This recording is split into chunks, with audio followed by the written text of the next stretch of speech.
আনিসুর রহমান আশরাফি সাহেব হাফিজাহুল্লাহ, যার অনেক আলোচনা অনলাইনে আমার শোনার সুযোগ হয়, সৌভাগ্য হয়, মাশাআল্লাহ হযরত আছেন এবং আলোচনা পেশ করবেন। আমরা ইনশাআল্লাহ এখন সম্মাননা দিচ্ছি। আনিসুর রহমান আশরাফি সাহেব, এই হুজুরের বয়ান আমি মাঝে মাঝে শুনি। আনিসুর রহমান সাহেবের কথা কয় সব গিয়ে একদম কলিজায় লাগে, সব কথা কলিজায় লাগে। একটা বয়ান করছে, কতবার যে এই বয়ানটা আমি শুনছি জানেন না। এই যে একটা বয়ান আছে দেখবেন যে তুমি আজকে কার জন্য কি করলা, বড় বড় বিল্ডিং করলা, পাইলিং করলা, তুমি মরে যাইবা, সব শেষ। এটা জানেন না, এত হিট করছে এই বয়ান, দিলে হিট করে। কি কইল উনি বলতেছে যে আমার বাবা নাই, দাদা নাই, দাদি নাই, কেউ নাই, কিচ্ছু নাই, মিয়া আমিও থাকবো না। ওনাদের বয়ান আমি মাঝে মাঝে চিন্তা করি, আল্লামা মুস্তাকুর নবী সাহেব, আমাদের মাওলানা আনিসুর রহমান আশরাফি সাহেব আমারে খুব মহব্বত করে, ওনারা খুব মহব্বত করে। হুজুর আনিসুর রহমান আশরাফি সাহেব দেখবেন কোন সুর সার কিচ্ছু নাই, কথা গিয়া সুর লাগে দিলে, একদম হিট করে। কি আজীব এক আমলি মানুষ তো, আমলি মানুষ তো যা কয় তাই ভালো লাগে। আমলি মানুষ দেখবেন যা কইব এটাই ভালো লাগে। আপনারা যদি একটা থাবরও দেয় আমলি মানুষ, জি হুজুর মারেন আমারে মারেন, তাও ভালো লাগবে। যাই হোক, আমলি মানুষদের কাছে বেশি বেশি যাবেন, যারা আমল করে তাদের কাছে খুব বেশি যাবেন। দুনিয়া বড় স্বার্থপর, দুনিয়া কাউরে জায়গা দেয় না, দুনিয়া কাউরে জায়গা দেয়। এত মজবুত পাইলিং করে যে বিল্ডিং বানাইলাম, দুনিয়া তারে থাকতে দেয় না। যা বেটা যা, যা তুই লাথি দিয়া বাড়ি, যা কবরে যা, কবরে যা। দুনিয়া কাউরে থাকতে দেয়।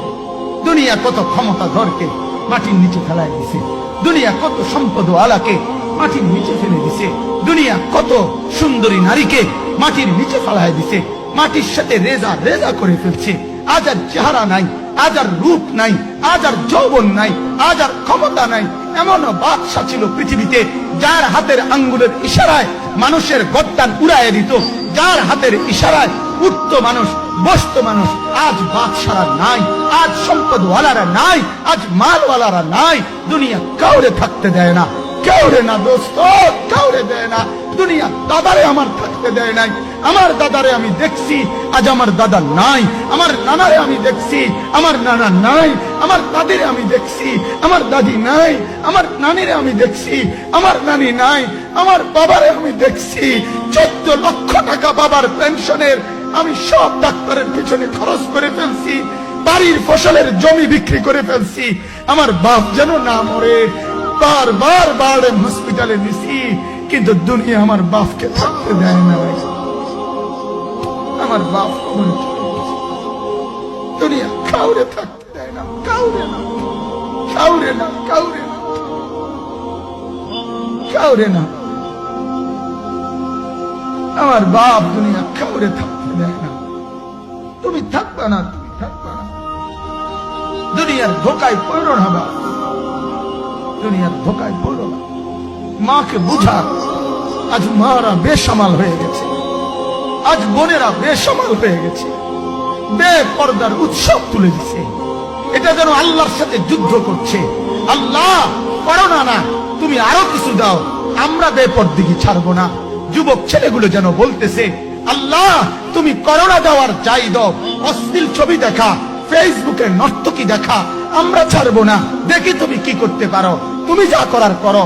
দোকানদার ব্যবসায়ীরা হারামের লেনদেন করা বন্ধ করছে না, সুদখোর সুদ ছাড়ছে না, ঘুষখোর ঘুষ ছাড়ছে না, নাফরমান আর জিনাকার ব্যভিচারী এরা কেউ কিছু ছাড়ছে না।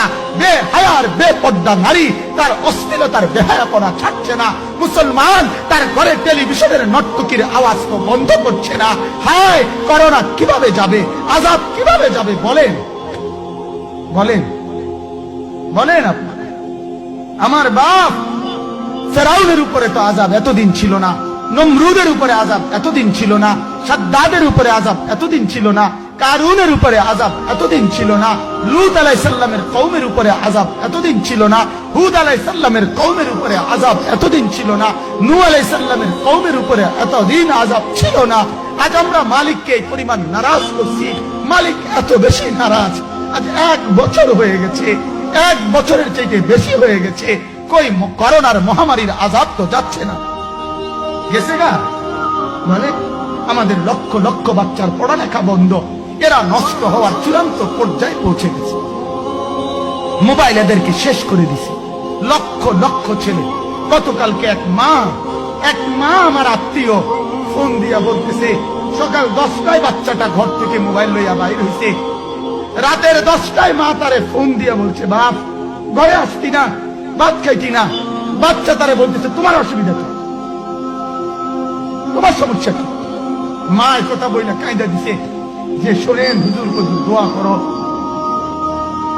এক বাচ্চা এক ছেলে সে যদি তার মাকেই কথা বলতে পারে, তার মানে গুনাহ তারে এত মজা দিয়া দিছে, ফেসবুক তারে এত মজা দিয়া দিছে, ইউটিউব তারে এত মজা দিয়া দিছে, নর্তকী তারে এত মজা দিয়া দিছে, গুনার দৃশ্য তারে এত মজা দিয়া দিছে, সে মাকে ধমক দিচ্ছে।